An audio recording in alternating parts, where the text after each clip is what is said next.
G'day, welcome to the Financial Bloke Podcast, the podcast for people seeking the wisdom needed to grow their family's wealth and live a happier, healthier and more prosperous life. My name's Ben Law and I am the Financial Bloke.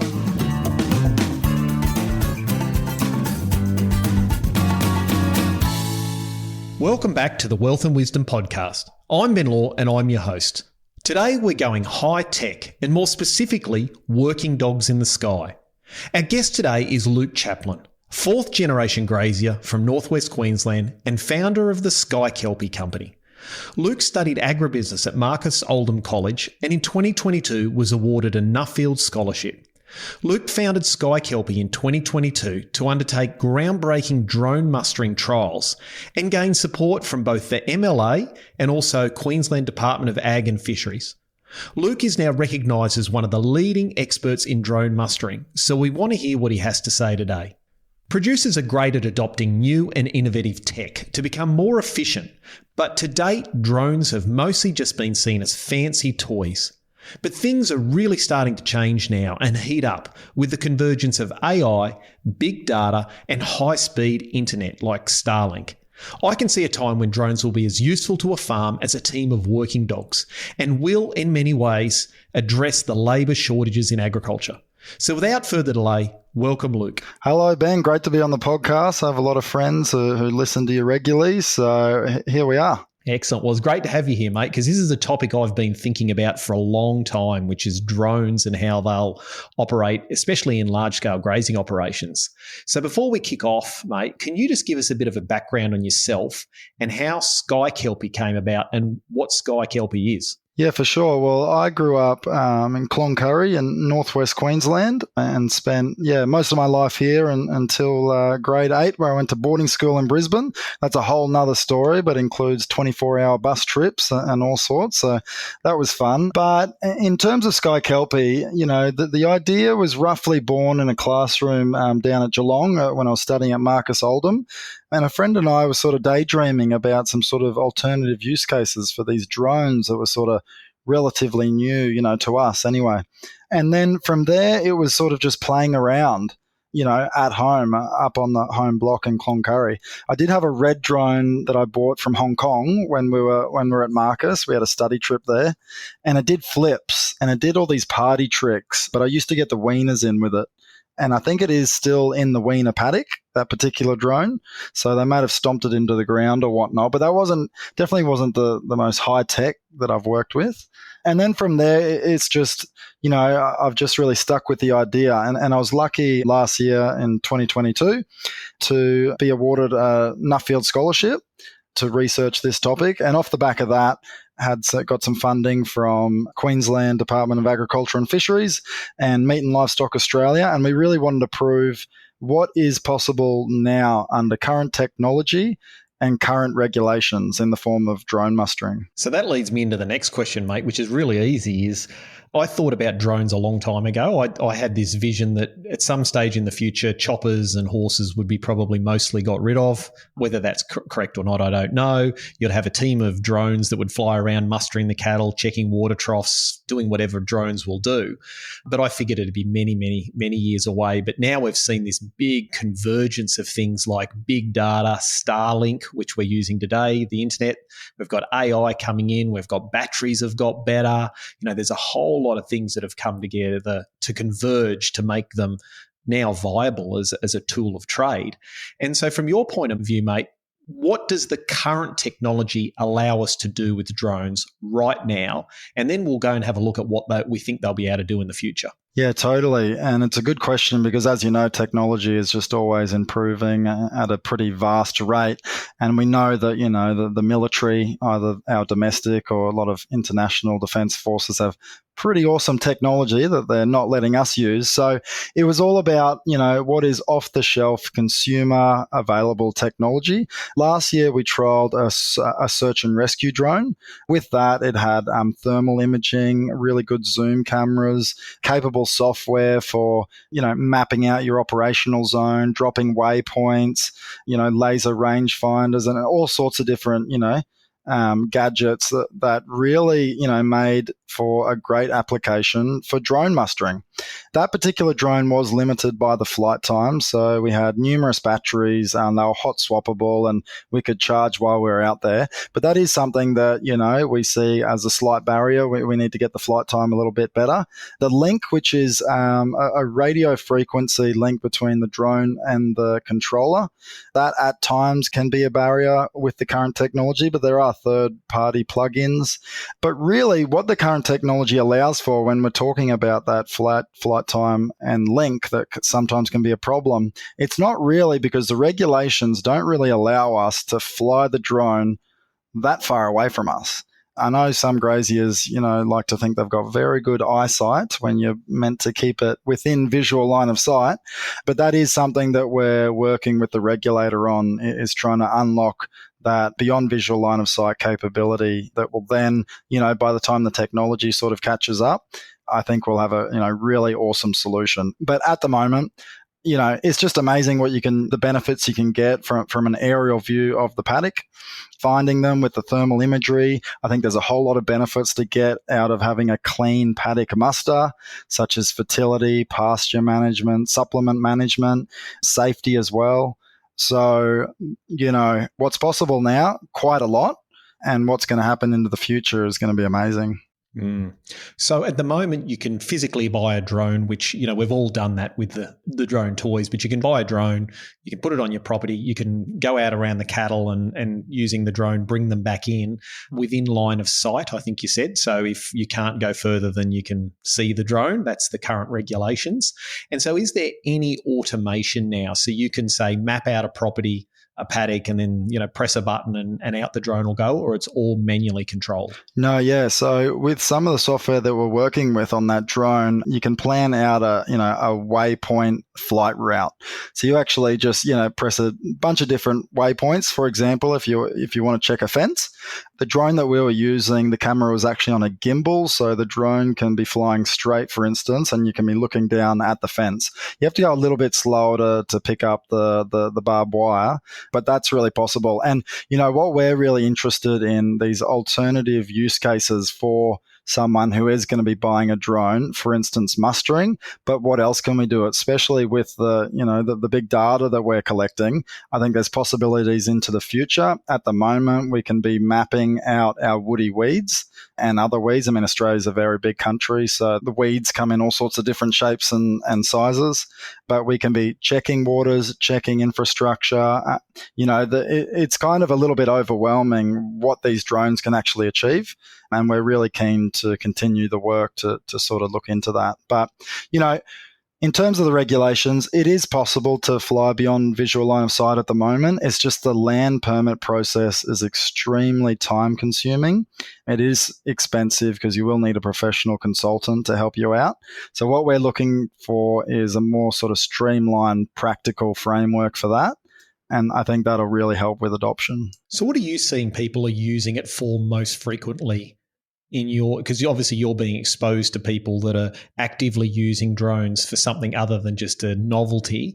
What are they currently being used for mostly? Well, I think it chops and changes. And I get asked the question, some people just get rid of all their staff, their mass casualties of their ringers, because drones are coming in and just doing everything. There is a problem in Australia with labour shortages, as you know. But I think, when people are buying drones, I think it's probably important to really manage their expectations with what a drone can do. And, some people will just put it up just to find all their animals. Some people will use it to muster the cattle. And so when we talk about, using the drone to actually move the livestock, we just see a drone as another form of pressure. Just like a motorbike, just like a horse, just like a helicopter. Just like a Kelpie. Just like a Kelpie. And what I find really interesting, Ben, actually, I thought about this the other day when I was checking a fence, and I was like, I'm going to talk about this on Ben's podcast. I mean, I was driving around the fence line, and that buggy, just to check the fence, that buggy was just letting in so much dust. Like, I had a really lovely spray tan when I came to the break in the fence. I actually had a couple of beers with me, so that helped. Covered in dust. And I just thought this buggy was absolutely not designed to run a fence line, was it? But either were motorbikes, either were helicopters for the purpose of mustering. Either were drones, but it is a form of pressure in the sky that we can apply. The animals, we've proven last year with our trials, will move off it. And it's all about how you apply that pressure, releasing that pressure, working them at the right angles, and keeping the animals light and responsive. It's really effective at getting them to move in a low stress manner. And you can use the zoom to really zoom in and sort of establish when they recognize the drone.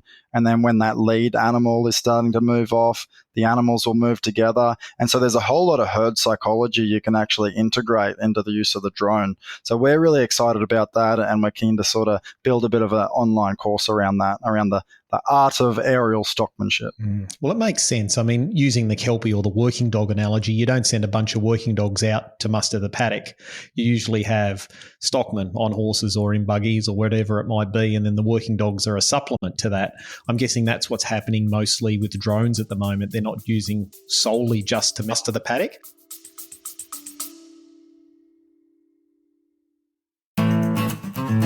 Today's episode is brought to you by AgriCoach. You've worked bloody hard over the years and you've built a solid operation. But as your children grow up and start their own journeys, you're beginning to think about the next 5, 10, and even 15 years and how to keep driving the business forward and ensure a smooth and successful succession plan. Preparing the business, preparing the next generation, and preparing for your eventual retirement all requires a solid plan and a proven process. Unsure about the right steps to take? Head on over to agricoach.com.au/webinar to learn more about our Succession Proof Your Family webinar. AgriCoach, aligning families, growing wealth, and protecting legacies. And now, let's get back to the episode.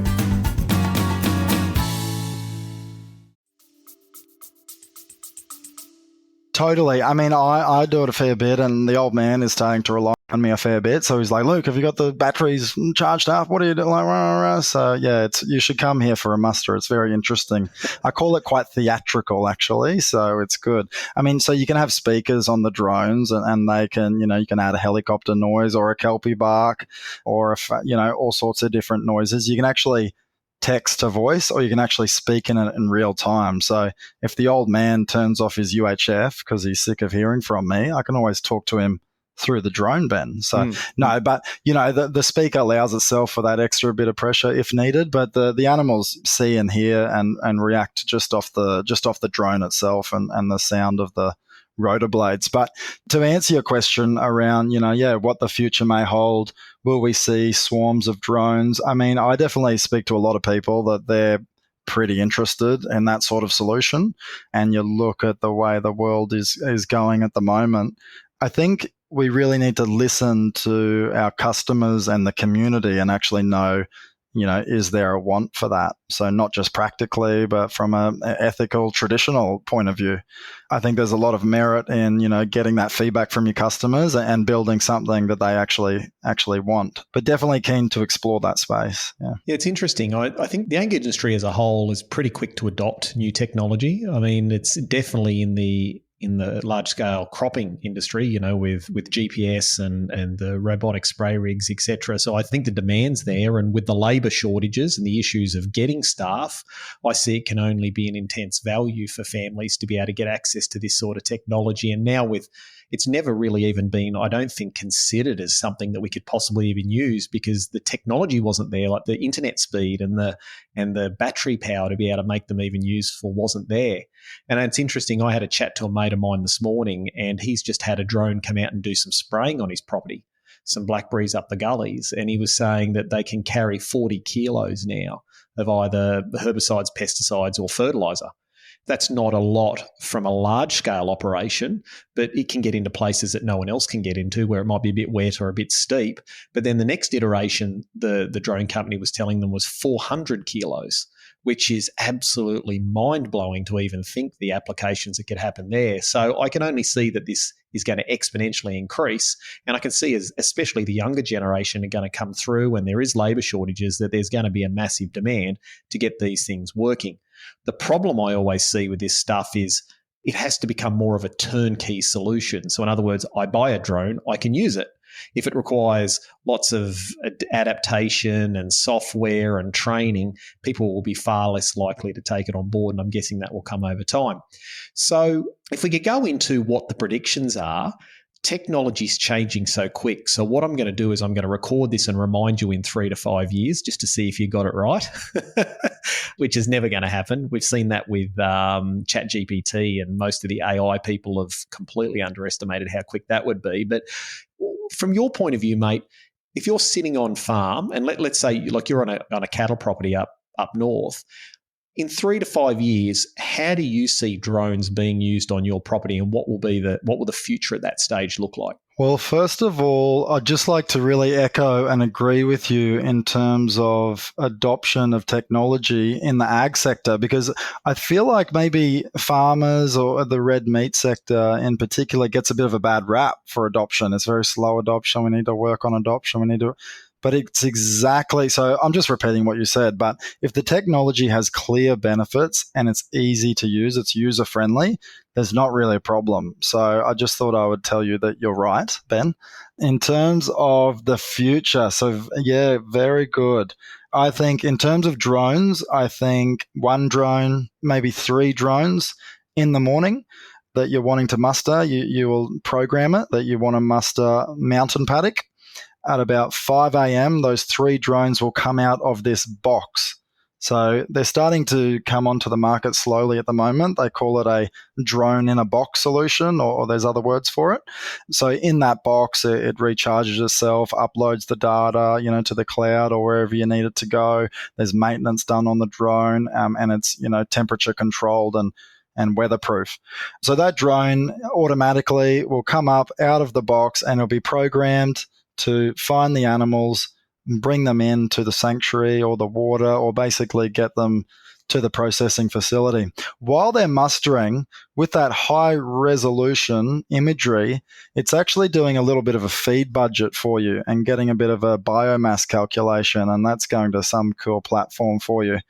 But while it is also seeing the animals, now this might be on a water run as well, because I think they'll be programmed to check all your waters.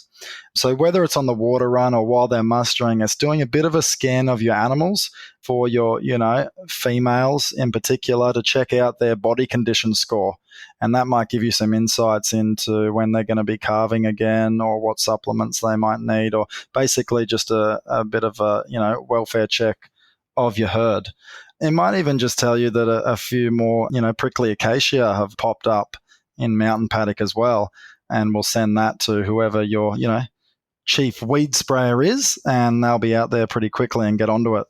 That's just a few ideas, Ben, and I'll be very excited in 5 years to hear my nasal voice again and see if it's actually happened. Yeah, and look, for anyone that thinks that won't happen, I can tell you, I think you're fairly spot on.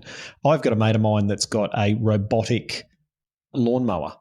And essentially, he got this 5 years ago. So this was 5 years ago, this tech was available, and it sits in the garage underneath the house.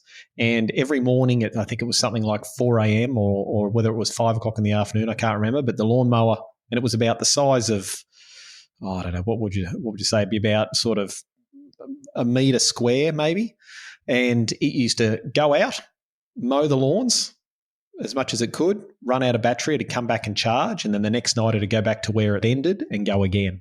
And that thing, and it mowed his whole lawns all the time, and he never had to worry about it. It was just fully automated, and it was as simple as that. And that was 5 years ago. And I know that the technology's improved exponentially. So I think your prediction of the future there is probably pretty important, but it's also going to be the AI learning side, I think, is going to potentially come in there, in the sense that it will be able to have some sort of algorithm in there that will be able to see an animal that's off on its own, or a bull that's maybe not mixing with the cows when he should be, or might be injured, or it could be predators, dingoes, foxes, those sorts of things hanging around the place that they can track. And I think also there's the potential too for drones that'll just stay up there permanently and monitor the place. They're talking about drones now that'll be solar powered, sit up in the sky, just hover above to keep an eye on everything and watch waters, watch predators, watch animals, watch what you're up to even. And, that's giving you connectivity over your whole property as well, that particular drones that are up there. So it's just, I threw some ideas out there, but I think the alternative use cases I think that'll come with drones will be really popular, because if you are looking for that sort of a solution to help you get your animals into the yards, usually, on average twice a year for, operations up this way anyway, but you look at cell grazing operations or dairy operations, it's every day that you're getting the animals in. It's the key operational activity for the livestock industry. And we look at over 100 million head of livestock in Australia. That's a lot of movement of livestock. So I think, traditional methods, they'll still have a part to play, I think. But if we're looking, at what we can do right now, I muster the whole place up here, 50,000 acres, and it saves us time, it saves us money, a lot of safety. We're not having to go over the Corella River, where people usually have a bit of trouble with their motorbikes getting over. It's just already having so many benefits. I think they're just going to be added upon. So when you do the mustering, you said you muster 50,000 acres up there. If you didn't have the drones, how many people would usually go out mustering? Like, what's the manpower needed to do that on average? Would that just be you and your dad, or do you usually need extra help? It's just whoever you can rustle up, Ben. No, look, we have some good relationships with them, mustering contracting teams, and they come. The old man, he's pretty much just like, get in, get it done, and get them out to the paddock. So it's all a bit chaos. As I said, it's like theatre up here during mustering time. But, if we've got about six ringers is pretty good. What's handy with the drone, I will get sort of most of the paddocks sort of mustered into holding paddocks. And so it basically cuts out 1 to 2 days, and then the mustering team comes in. We walk them all to the yards, process them, and get them back out. So we're saving, 2 days of wages. Sometimes we will get helicopters in our, thicker, scrubby country with the turpentine and whatnot. So we're cutting out some helicopter costs, and just the flexibility of use as well. I can just whip out the drone if I'm sort of going from one paddock to another and I see the leads had a bit of a start on everyone, so I might just slow that lead. It's like the flexibility of use. If we want to get that other paddock a little bit ready to bring because we've done the branding a little bit quicker, you can get choppers pretty quickly as well sometimes, but the flexibility of use I think is really handy.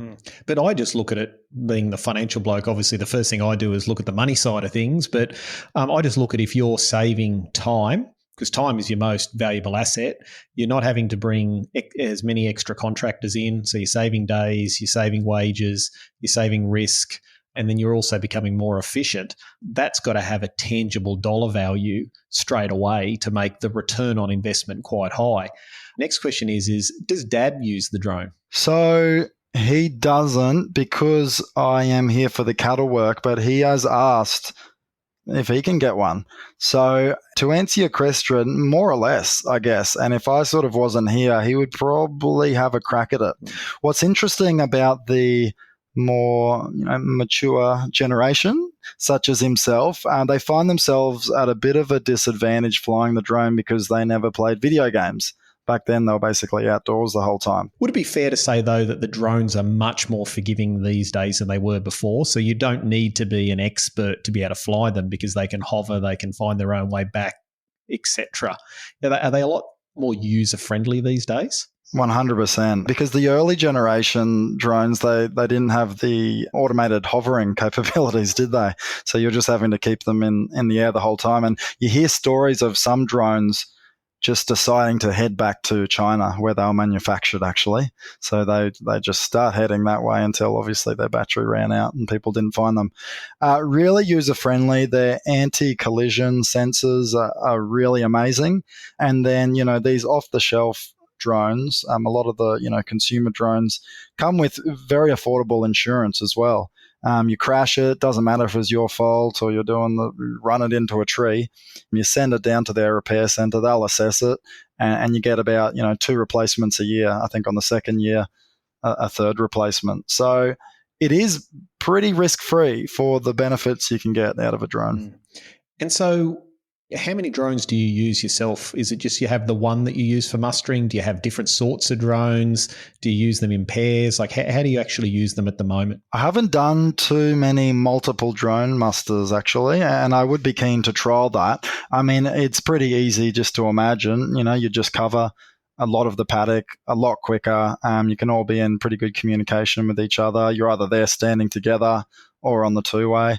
And I think it would be really effective. So, when we're looking to the future and we think about this, swarm of drones, I think it's all happening pretty quickly and pretty efficiently. Yep. And what about, you mentioned before, animal welfare? Because I'm guessing the first thing, if I told my dad about this, he's always about keeping the animals very low stress. And the first thing he'd probably say is those bloody drones, I see them flying over, they'll scare the horses, they scare the animals.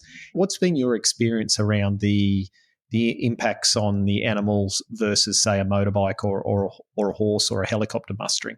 Yeah, so I think it just comes down to the operator, and everyone's got their different techniques of working livestock, and some people are in a little bit more of a rush than others. There is some pretty solid evidence out there on, working your animals in a low stress manner will have a lot of productivity benefits, less weight loss. They're going straight to slaughter after they've been handled. Yeah, I know that there's some pretty good evidence out there. The benefit of drones, I think I said earlier in the podcast, if you utilize the zoom camera, you can really work out from the moment that they sort of recognize the drone and then just start to really play off that pressure in a really controlled manner. And you can release the pressure pretty easily and quickly from a drone. For example, from a helicopter, and not to bash helicopters, they definitely are going to serve their place in the livestock framework for a while yet, but it is a huge form of pressure. You don't really have a zoom capabilities to see when the livestock are recognizing it, and you're going to have to fly quite a bit away if you want a genuine release of that pressure. So I think that you can really control the stress of the animals quite effectively with the drone. What do you pay for a drone? Like if you said, I want to go out, and I'm guessing there's ranges. There's like the cheap shit ones, and then there's the super expensive ones. But what's a sort of reasonable price frame if someone said, I want to go out, I want to start to use this technology? What sort of price range are you suggesting people need to be in? Well, there's a drone on the market at the moment it's got a thermal camera, quite a good zoom. It's got all that sort of software that I've been talking about, and it's around that $8,500 mark. The real benefits of that is, and you can chuck a speaker on it. It's not overly loud. So you can upgrade to roughly about a $20,000 drone. Same brand, but it's a little bit more sturdy. Completely waterproof, which, if you need that for your operation, there's not a whole lot of mustering that gets done in the wet, I reckon. It's a bit more dust proof, the speaker's louder, et cetera, but I'm really recommending that $8,500 one at the moment, especially if people want the thermal. If you don't need the thermal, you're looking around to the $3,000 to $4,000 mark for a solid drone that'll withstand the wind, I guess. So you can get $1,000 drone that's actually really, really awesome. It'll be smaller. The smaller you get, the less tolerant they are with the wind.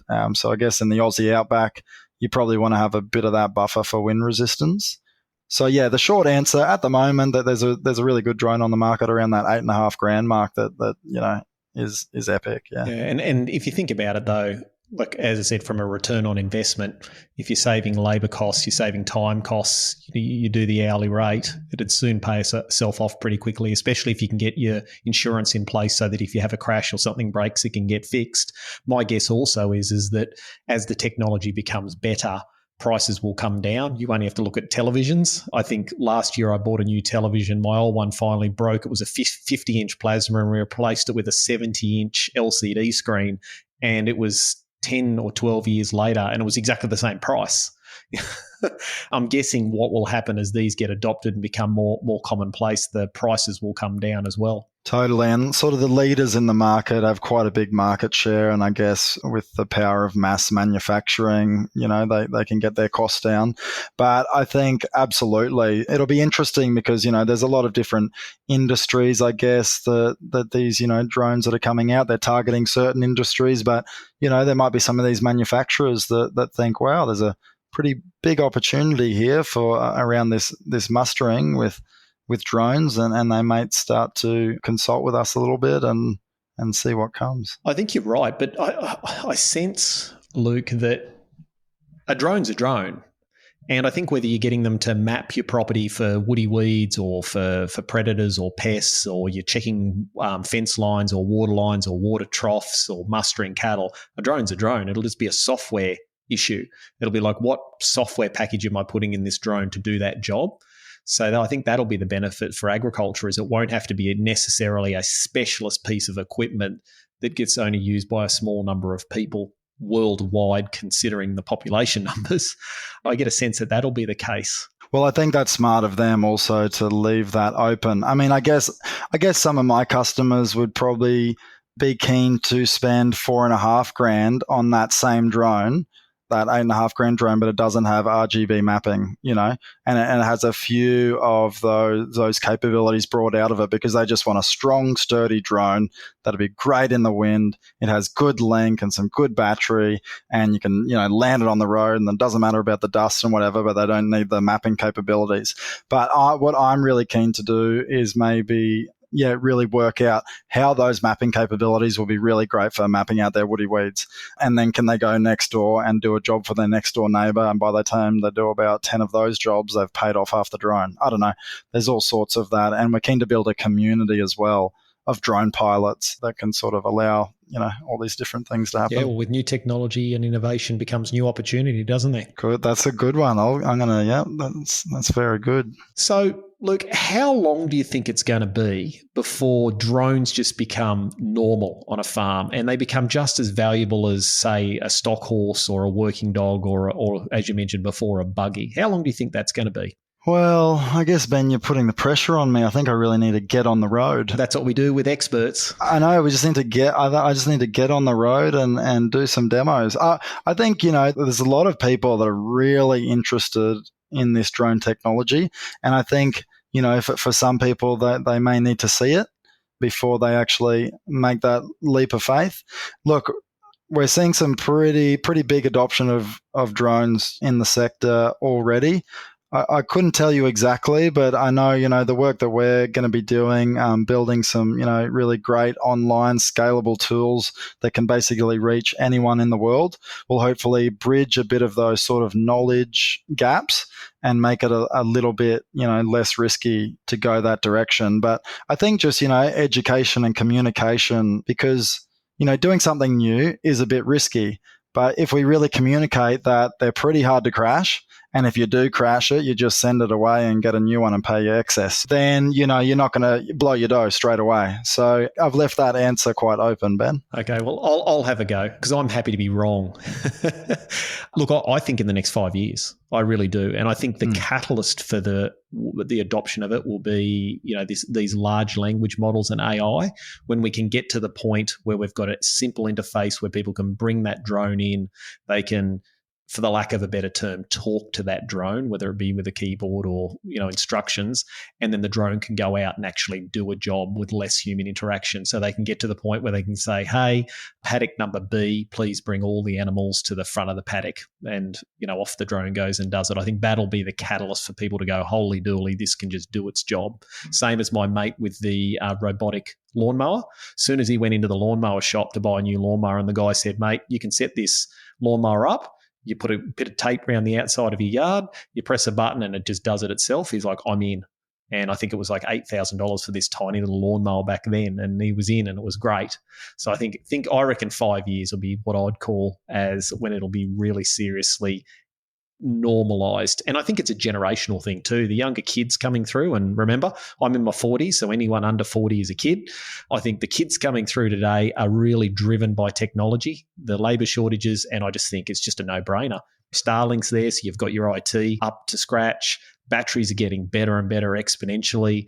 There's more and more drones coming on the market, and kids want to be kids, don't they? They want to play with this tech. I think with the language models, are really going to be handy from that customer service perspective and tech support. I, as a consumer, and I'm mustering the place with a drone, if something goes wrong, I need to kind of speak to someone straight away. And so I think that's where those language models are really going to help. But it's definitely interesting where it's all going to go. Perfect. Excellent. Well, we're starting to run out of time now, Luke. We could chat about this all day, and I dare say a couple of beers would make it a lot more fun. And I love this topic. I think it's great. So just from yourself, mate, where can people find you online? And if people are interested in drones, how can SkyKelpie help the general population with drones, mate? Yeah, so at the moment, I mean, as I said, last year was all about trials, and we really wanted to prove the solution before we sort of made a commercial business out of it. SkyKelpie.com, we do recommend, certain drones to different operations, so we can jump on the phone and talk about what you're wanting to achieve and then recommend a drone to buy. Otherwise, we're looking for a hard launch of the company at Beef 2024. Hope to see you there. We'll have to record another podcast where we are. That's what I'm aiming to do. I'll be a busy man, don't worry. I know you'll be all over the place, yeah. And we can do it at the bar. But we'll hopefully have a number of different sort of online tools at that point that'll help, bridge those gaps as I was talking about earlier to help people with the technology and sort of that art of aerial stockmanship. So that's where we're heading. But, not to use the cliche, the sky's the limit. And, watch this space. Yeah, I think it's a very exciting space, and it's one that's going to be growing. So if anyone is interested or thinking about drones, reach out to Luke. There's not many people that are actively researching in this space and the full bottle when it comes to the technology. So I appreciate your help today. I'll be very excited to see where SkyKelpie is by Beef 24 next year. There's not much time, so you better get cracking, and we'll definitely have a chat and see where everything's at. And I might even bring out your prediction and see where we're at in 5 years' time. What do you reckon? Oh, I love it. Yep, just hold me to it. The last question I like to ask everyone before they go, and hopefully you've prepared mentally for this so you know straight off the cuff what to say, but what's your definition of true wealth? So it's probably just ticking over that $1 billion mark. No, I'm joking. I think, you might have this answer quite commonly, but I think waking up and getting to do what you love and what you're passionate about. So obviously, if that comes with a bit of a, currency, that's always helpful. But having that, I guess, that freedom, maybe the key word there is freedom would be true wealth for me. It's interesting. The old saying, which ties into that a little bit, is that when you're young, you've got plenty of time and no money.